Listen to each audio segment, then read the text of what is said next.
அன்பு உள்ளங்களுக்கு வணக்கம். இன்றைக்கி என்ன சொல்லலாம் உங்களுக்கு அப்படி பார்த்தாக்கா, எல்லாருக்கும் காலம் கிடைக்கிறது, நேரம் இருக்குது. 24 மணி நேரம் எல்லாருக்குமே தானே, ஒரு சிலருக்கு மட்டும் கிடையாதுல்ல. உலகத்தில் இருக்க எல்லா உயிர்களுக்கும் இந்த 24 மணி நேரம் தான் கிடைக்குது. ஆனால் அந்த நேரத்தை நாம் எப்படி பயன்படுத்துகிறோம் என்பதில் தான் வேறுபாடு இருக்கிறது.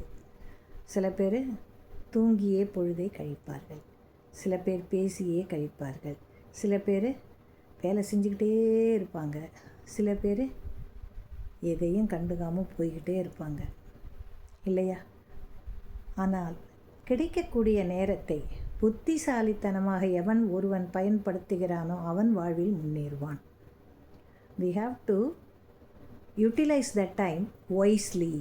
அதுதான் புத்திசாலித்தனமாக நம்முடைய காலத்தை நாம் பயன்படுத்தி கொள்ள வேண்டும். அது நமது கையில் இருக்கிறது.